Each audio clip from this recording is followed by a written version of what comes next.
Mari bersama kita berdoa.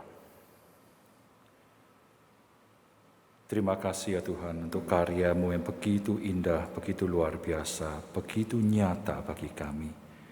Tolong kami sebentar akan membaca dan merenungkan kebenaran firman-Mu. Tuhan, perkarailah tengah-tengah kami, bukakan hati pikiran kami, dan mampukan kami menjalankan kebenaran firman-Mu dalam kehidupan kami. Terima kasih, demi nama Putra Tunggal-Mu Yesus Kristus kami berdoa. Amin. Saya mengajak kita bersama-sama kita membuka firman Tuhan dari Injil Yohanes pasal yang ketiga. Injil Yohanes pasal yang ketiga ayat 14 sampai 21. Mirip dengan minggu lalu ya, Yohanes pasal ketiga. Kita lihat ayat yang ke-14 sampai 21. Saya akan bacakan bagi kita semua, Yohanes pasal ketiga ayat 14 sampai 21. Demikian firman Tuhan. Dan sama seperti Musa meninggikan ular di padang gurun, demikian juga anak manusia harus ditinggikan, supaya setiap orang yang percaya kepadanya beroleh hidup yang kekal. Karena begitu besar kasih Allah akan dunia ini, sehingga ia telah mengaruniakan anaknya yang tunggal, supaya setiap orang yang percaya kepadanya tidak binasa, melainkan beroleh hidup yang kekal. Sebab Allah mengutus anaknya ke dalam dunia bukan untuk menghakimi dunia, melainkan untuk menyelamatkannya oleh Dia. Barang siapa percaya kepadanya, ia tidak akan dihukum. Barang siapa tidak percaya, ia telah berada di bawah hukuman. Sebab ia tidak percaya dalam nama anak tunggal Allah. Dan inilah hukuman itu. Terang telah datang ke dalam dunia, tetapi manusia lebih menyukai kegelapan daripada terang, sebab perbuatan-perbuatan mereka jahat. Sebab barang siapa berbuat jahat, membenci terang dan tidak datang kepada terang itu, supaya perbuatan-perbuatan yang jahat itu tidak nampak. Tetapi barang siapa melakukan yang benar, ia datang kepada terang, supaya menjadi nyata bahwa perbuatan-perbuatannya dilakukan dalam Allah. Kemarin dalam beberapa yang lalu kami sempat berlibur ke Banyuwangi, sekalian menghadiri ibadah emeritasi ya dari seorang rekan kita, mantan majelis GKT 3 di akhir tahun 80-an. Beliau sedang mengakhiri pelayanannya di GKT Rogo Jambi. Sehari kemudian kami diajak seorang teman yang juga pernah di sini. Kami makan di sebuah tempat yang dimana kami agak naik gitu ya, cukup curam, pendek tapi curam begitu ya, sehingga posisi kami agak tinggi. Dari situ kami waktu baru datang lihat-lihat, wah pemandangannya bagus. Pelabuhan Ketapang tidak jauh kelihatan, bahkan Gilimanuk itu kelihatan. Loh, kami lihat, loh ini pulau apa di depan kami ini? Ada selat jelas sekali, terus ada tanah yang melendung gitu ya. Ya ini pulau ini. Kami lihat di peta, oh ini Bali. Pulau Bali di depan kami. Wow. Setelah itu kami makan, kami membelakangi pulau itu, hujan turun. Selesai makan, kami mau pulang, lihat kaget menoleh, loh pulaunya kemana ini? Tidak kelihatan. Kabut begitu pekat di depan itu, tidak kelihatan lagi pulaunya. Cuma kelihatan selat sedikit aja. Yang ke sebelah sononya lagi sudah tidak kelihatan. Tadi yang begitu jelas di depan mata itu tiba-tiba, tanda kutip, tiba-tiba hilang. Pertanyaannya, apakah tadi yang kami lihat itu nyata? Atau sekarang yang kami lihat ini nyata? Contoh yang lain, kemarin kita barusan mungkin dibagikan banyak video melalui WA ketika ini Semeru kemarin meletus ya. Kami pernah lewat titik itu, titik piket 0. Waktu kami lewat itu, wow, pemandangannya memang luar biasa. Bagi Bapak Ibu yang mungkin pernah melewati titik itu pasti tahu ya. Pemandangan gunungnya itu memukau sekali, luar biasa sekali. Apalagi kok cuaca cerah, wah ideal. Melihat warna gunung, komposisi dan macam-macam, wah bagus.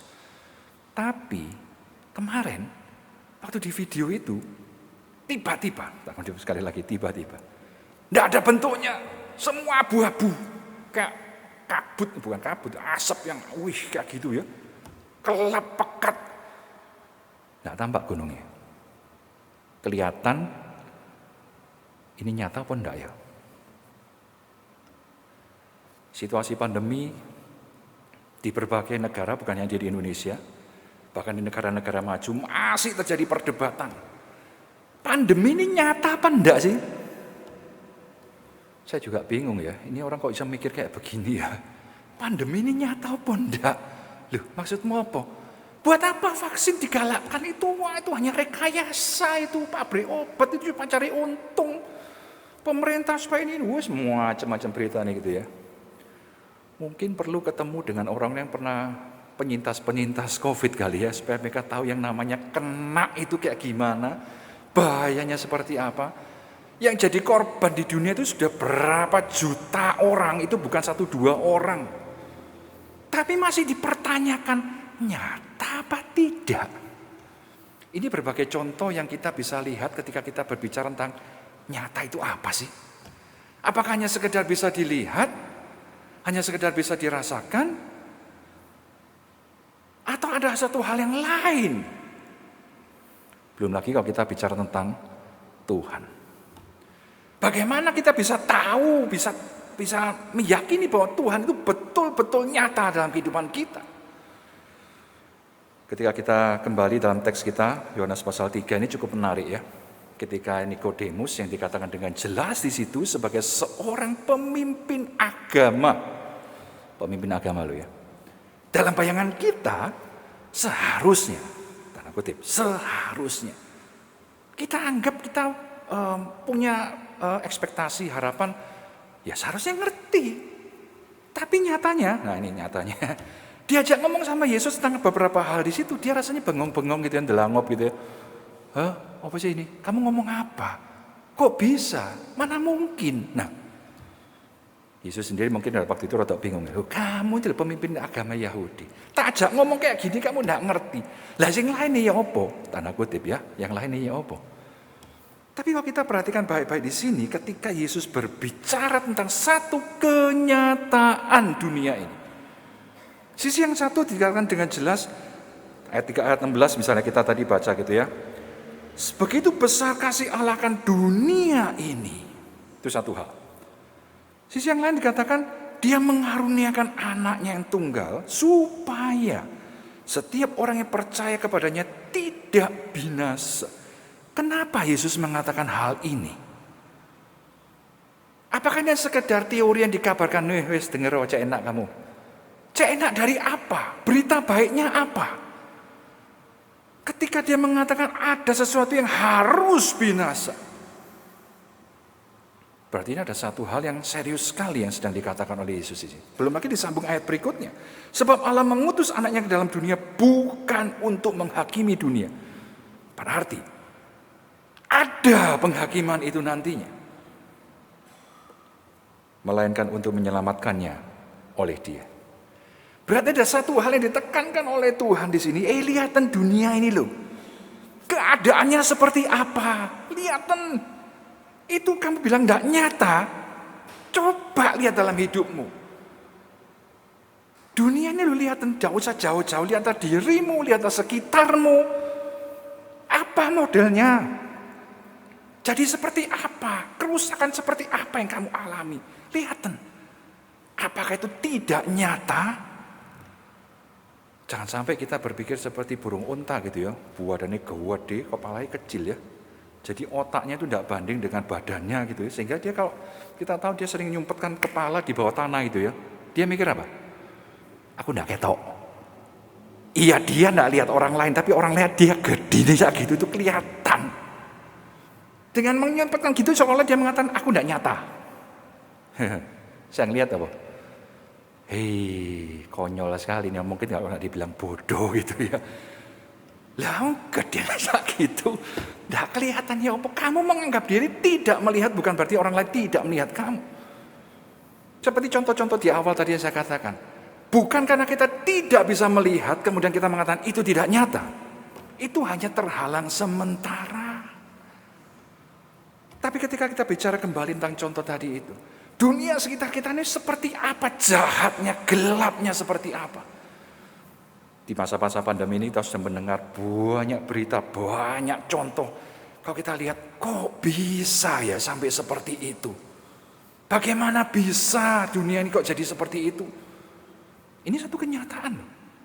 Dan untuk itulah Tuhan datang ke dalam dunia, karena bukan hanya sekedar kenyataan di depan mata, tapi ada satu kenyataan yang lain yang harus diterima oleh dunia nanti ketika Tuhan akan menghakimi dunia ini.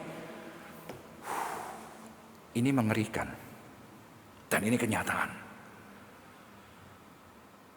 Ketika Yesus berbicara tentang hal ini, Nikodemus tidak ngerti. Kok bisa? Bagaimana mungkin? Dan sebagainya, dan sebagainya. Memang dalam teks ini kalau kita baca sampai akhir, tidak dikatakan kemudian pulang Nikodemus ngerti, puji Tuhan, sukacita dan sebagainya. Tidak diceritakan. Tapi minggu lalu juga sudah disebutkan bagaimana akhirnya Nikodemus ini mengalami sebuah perubahan dalam hidupnya.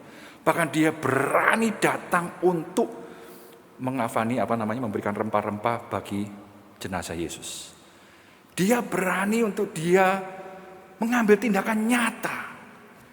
Ketika ini percakapan terjadi, saya percaya bahwa Nikodemus mengalami perjumpaan pribadi dengan Yesus bukan hanya sekedar fisik, tetapi dalam hatinya, dalam pikirannya, Tuhan mengaruniakan iman untuk dia boleh terbuka dan memahami. Ini bukan cuma sekedar masalah yang aku bisa lihat, bukan cuma masalah sebenarnya aku bisa pegang. Ini juga penting. Ini penting karena ada sisi yang lain. Dalam 1 Yohanes tadi yang dibacakan tadi ya, itu ada kelompok-kelompok yang mengatakan Yesus itu cuma bayangan tok, cuma angan-angan tok. Itu harus dijawab dengan Yesus itu fisik. Jelas secara fisik, itu ada sisi yang lain. Tapi sisi yang ini yang kita bicarakan adalah jangan sampai justru sebaliknya kita hanya menganggap Yesus itu hanya teori, gambaran yang ya seperti itu tadi. Nah, di sini kita melihat ketika Nikodemus menjadi percaya kepada Yesus, dia beriman kepada Yesus. Nah, kalau kita menariknya melihat dalam Ibrani pasal 11 yang mengatakan bahwa iman adalah dasar dari segala sesuatu yang kita harapkan dan bukti dari segala sesuatu yang tidak kita lihat. Dasar dan bukti dari yang kita harapkan, dari yang tidak kita lihat. Di sini jelas bahwa kita memiliki sesuatu yang sangat-sangat penting yang tidak hanya sekedar bisa diuji kalau dikatakan dalam teorinya itu empirisme itu ya. Jadi harus semua itu bisa dites, bisa dicek, bisa dilihat dan sebagainya. Bukan cuma sekedar itu tok. Di sini kita melihat sebenarnya satu sisi saya katakan tadi Allah sedang menunjukkan, hei dunia ini kayak gini, lihat kondisinya kayak gini. Ini perlu juga dijawab. Kenyataan yang mengerikan ini perlu dijawab dengan apa? Kebenaran atau kasih yang juga nyata, yang mengagumkan, yang melampaui kegelapan dunia ini, yang melampaui kengerian dunia ini. Inilah yang Tuhan jawab mestinya. Sekali lagi, ini adalah kenyataan. Coba Bapak Ibu kalau kita bayangkan saat ini ya, contoh.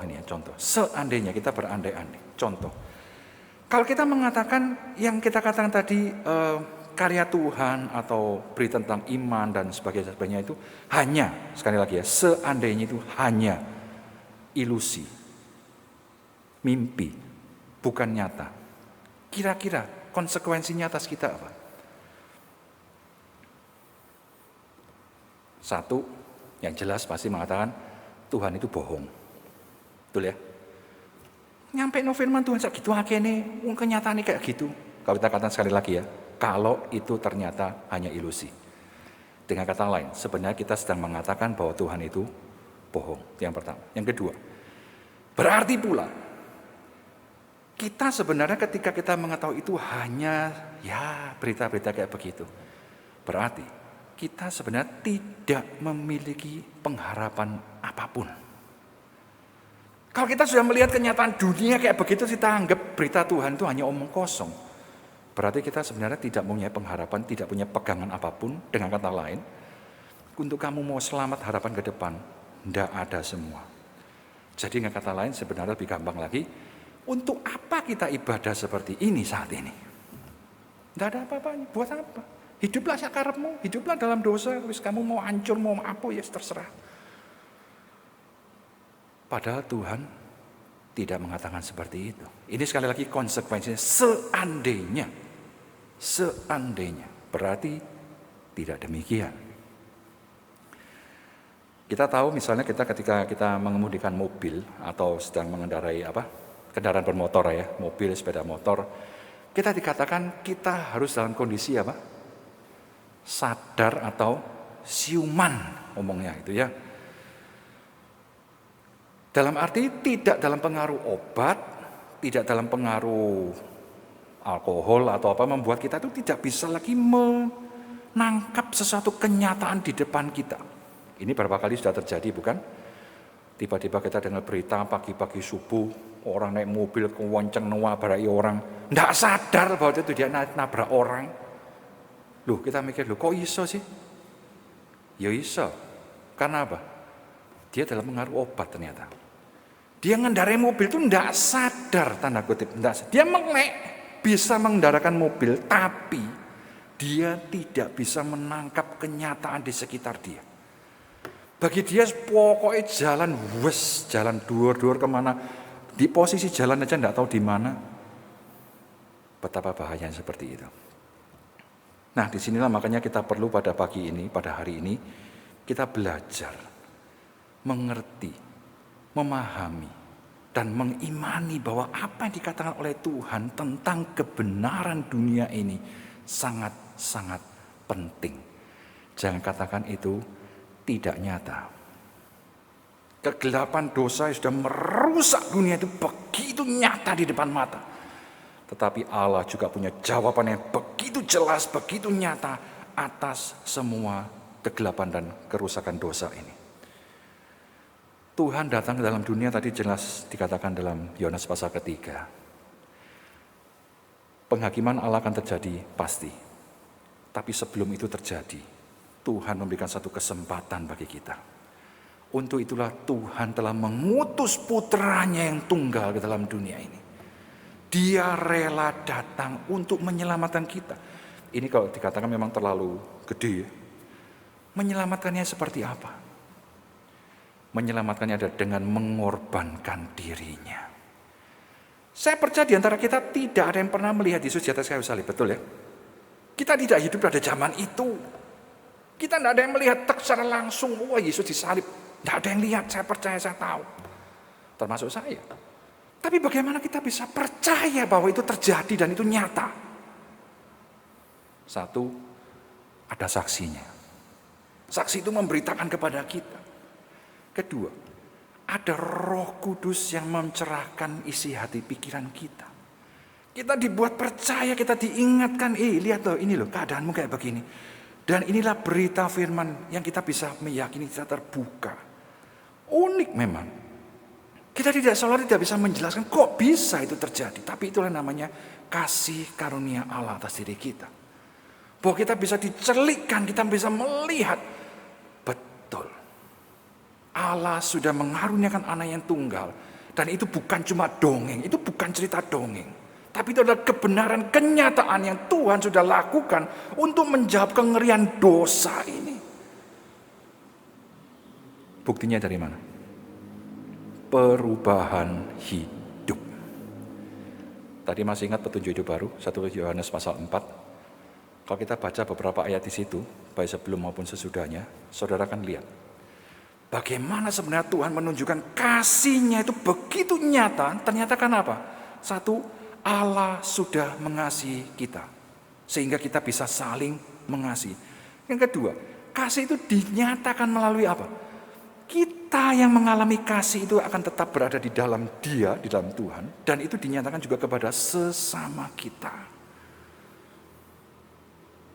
Yang ketiga, kita diingatkan melalui apa? Perjamuan kudus. Kenapa kita diminta melakukan perjamuan kudus? Kalau seandainya itu hanya sekedar teori atau dongeng, tidak masuk akal.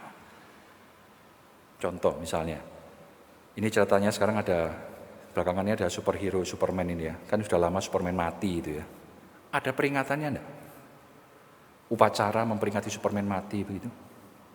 Tidak pernah dengar saya. Kan itu hanya cerita, ilusi, fantasi. Ya, mati-mati ya terserah lah, itu cuma fantasi kok. Apa urusannya sama saya?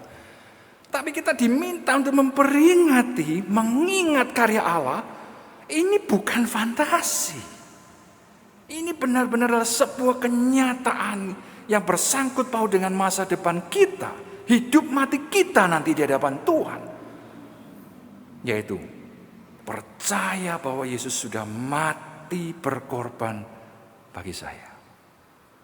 Tubuh dan darah dinyatakan melalui roti dan anggur. Mengingat karya Allah yang sudah Tuhan nyatakan pada saya. Jadi dengan kata lain, ketika tadi bilang seandainya itu tidak terjadi. Tapi sekarang kita terbalik. Kita sekarang mengatakan, saya percaya penuh bahwa itu terjadi. Nah, sekarang akibatnya apa? Saya percaya penuh bahwa adalah kebenaran, itu adalah kenyataan yang terjadi, dan itu semua untuk saya dan sesama saya, bagi dunia yang gelap ini. Kalau begitu, akibatnya apa? Tadi yang poin pertama saya katakan, kalau tadi seandainya tidak, berarti Allah itu pembohong. Sekarang sebaliknya, Allah adalah sumber kebenaran sejati. Dia sudah janji, Dia akan selalu beserta kita, Immanuel. Menyatakannya dalam kelahiran putranya bahwa Dia akan selalu beserta dengan kita. Kita percayakan hal itu. Jadi dengan kata lain, sebenarnya simpelnya, hiduplah sesuai dengan firman-Nya, pegang firman-Nya, pegang janjinya. Nyatakan itu dalam kehidupan kita sehari-hari. Itu bukan cuma teori yang kita tahu begitu indahnya, iya etikanya luar biasa. Tapi coba nyatakan dalam hidup kita. Tadi seperti saya katakan contoh 1 Yohanes 1 Yohanes 4. Bagaimana kita mengasihi sesama kita? Jelas oleh Yohanes dikatakan di situ, kalau kita mengatakan aku percaya dan aku mengasihi Allah, tapi hidup kita di dunia ini tidak mengasihi sesama kita, omong kosong itu. Dengan kata lain, nyatakan iman itu dalam perbuatan kita. Pegang kebenaran firman Tuhan itu. Injil Yohanes dengan jelas mengatakan, terang itu sudah datang ke dalam dunia yang gelap ini. Menerangi kita, tadi kita juga baca. Terang itu sudah datang. Nah, sikap kita bagaimana? Datanglah menyambut terang itu supaya apa? Kita sekarang dinyatakan bagaimana kondisi kita sebenarnya. Bahwa kita boleh mengalami pertolongan Tuhan. Mengalami perubahan dalam hidup kita. Inilah sebenarnya dikatakan kemudian poin yang kedua. Ketika kita mengalami semuanya itu, kita melihat ada pengharapan. Tuhan datang itu sungguh-sungguh ke dalam dunia ini membawa perubahan dalam kehidupan kita. Bukan cuma teori yang disebarkan biar kamu senang, biar kamu tenang, tenang aja enggak apa-apa, berbuat dosalah terus. Enggak. Dia mengubahkan kita keluar dari cengkraman dosa, dibebaskan dengan sungguh-sungguh, dan kita sekarang menghadapi satu kelegaan yang luar biasa, sukacita kebebasan yang luar biasa. Dan itu kita juga boleh nyatakan dalam kehidupan kita. Kita sebagai orang percaya, ada yang kebal pandemi? Tidak ada. Semua dalam bahaya yang sama, resiko yang sama. Bahkan beberapa kita ada yang kena. Tapi kita juga melihat bagaimana Tuhan berkarya. Dalam semua yang sedang kita hadapi saat itu, kita mempunyai pengharapan. Kita diberikan keselamatan dan itu memang belum kita jalani secara full, tapi itu sudah mulai saat ini. Kita sudah diselamatkan oleh Tuhan. Dan kita sedang menantikan penggenapan janjinya secara full nantinya di hadapan Tuhan. Ketika kita akan betul-betul mengalami kehidupan kekal itu bersama dengan Dia. Dan di sini kita bisa menyatakan syukur kita kepada Tuhan. Kita bersyukur dalam kehidupan kita. Ada kekuatan yang lain yang kita bisa sungguh harapkan dan kita dapatkan. Kesulitan tetap sama, tetapi kita menghadapi kesulitan itu, menghadapi pergumulan itu. Ada kekuatan, bahkan ada sukacita bisa menguatkan, menghibur kita. Unik sekali. Dapat dari mana? Dunia. Tidak bakal. Tidak bakal mereka bisa memberikan itu. Tapi kita bisa mendapatkan itu hanya karena pemberian pertolongan Allah. Di sini kita melihat yang sudah mengalami pergumulan demi pergumulan hidup. Pertolongan Tuhan, anugerah Tuhan. Bisa ngomong tidak nyata? Pasti mereka bilang, kok iso tidak nyata itu loh. Jelas sekali yang dialami, bagaimana mengalami pertolongan dan kasih karunia Tuhan. Itu bukan teori, bukan sekedar teori maksudnya ya. Tapi di balik itu semua ada janji dan kekuatan yang nyata dalam hidup kita. Kalau kita simpulkan, dosa itu bukan cuma sekedar ilusi. Sering dia seperti menyamarkan diri. Tidak bahaya kok, tidak apa-apa, kecil-kecil tidak apa-apa. Seolah-olah dosa itu tidak nyata, saja anggap itu. Padahal dia adalah racun yang paling mematikan, yang paling merusak dalam dunia ini. Merusak dari keberadaan manusia secara keseluruhan, baik jiwa, roh, fisik, relasi, semua hancur karena dosa. Itu bukan tidak nyata, itu kenyataan yang sangat mengerikan. Tetapi Tuhan juga punya jawaban terhadap racun yang paling mematikan itu. Yaitu dia datang ke dalam dunia, menyelesaikan masalah itu dengan mengorbankan dirinya. Membayar semua hutang yang diakibatkan dosa itu. Kita tidak bisa bayar, dia yang bayar.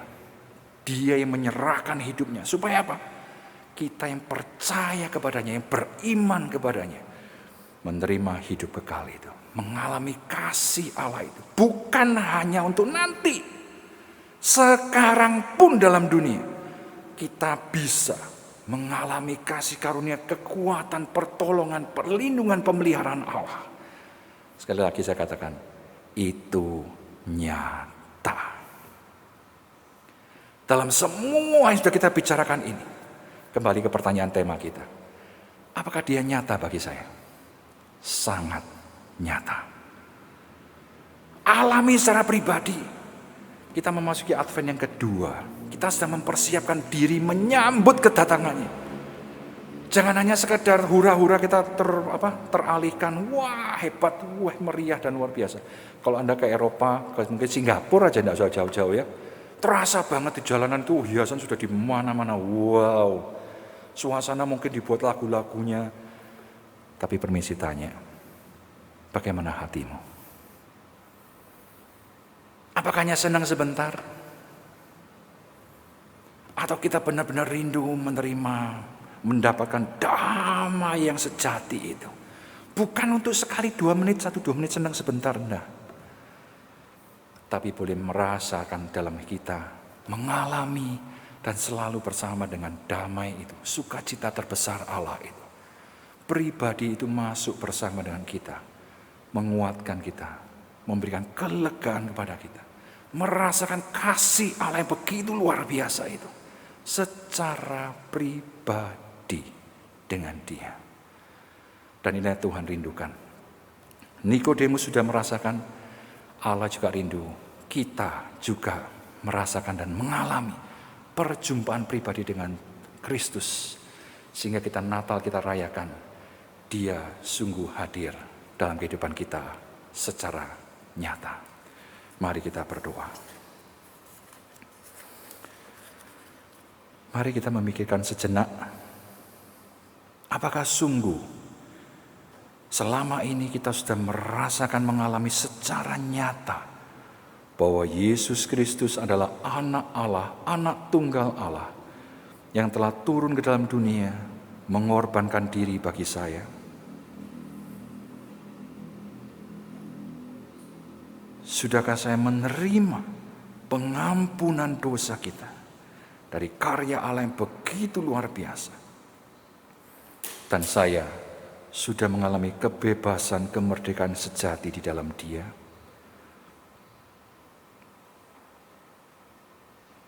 Dalam melewati berbagai pergumulan sehari-hari, apakah kita sungguh mengalami pertolongan Allah?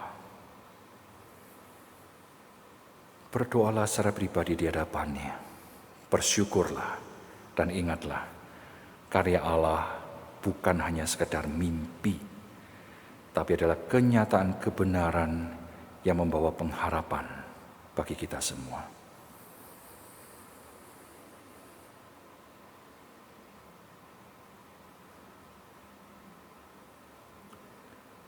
Bapa di surga, terima kasih. Kasih-Mu yang telah Kau nyatakan kepada kami, terang yang sejati telah Kau nyatakan kepada kami. Engkau yang datang kepada kami, manusia yang berdosa, manusia yang berada dalam kegelapan, yang sebenarnya Tuhan sungguh kami tidak punya pengharapan apa-apa. Kami tidak bisa menemukan atau mencari Engkau dengan cara kami sendiri. Tapi Engkau telah datang ke dalam dunia, mencari kami, menemukan kami, memanggil kami dan bahkan mengambil kami menjadi anak-anak-Mu, mengampuni kami. Terima kasih. Sebuah kenyataan kebenaran yang luar biasa, yang sungguh melampaui dosa-dosa kami. Terima kasih ya Tuhan atas karya-Mu ini. Tolong kami ya Tuhan, ketika kami mempersiapkan diri menjelang kami menyambut kedatangan-Mu yang pertama di dunia ini. Tuhan, tolong kami untuk kami tidak terjebak hanya dengan sukacita, sukaria dunia sementara. Tapi bila ini sungguh membawa sukacita dan damai sejati dalam hidup kami, bahwa Engkau sungguh nyata hadir dalam hidup kami. Terima kasih. Mampukan kami ya Tuhan, untuk kami boleh menyatakannya dalam kehidupan kami, melalui perbuatan tindakan kami, khususnya terhadap sesama kami. Terima kasih Bapa. Kami menyerahkan setiap anak-anak-Mu, setiap jemaat-Mu yang boleh ikut ambil bagian dalam ibadah ini. Untuk mereka juga boleh mengalami kenyataan yang begitu indah di dalam Engkau, bersama dengan Engkau ya Yesus. Terima kasih. Kami serahkan semuanya dalam tangan pemeliharaan kasih-Mu. Tuhan, Kau yang terus menyertai dan menolong kami. Demi nama Putra Tunggal-Mu Yesus Kristus kami berdoa. Amin.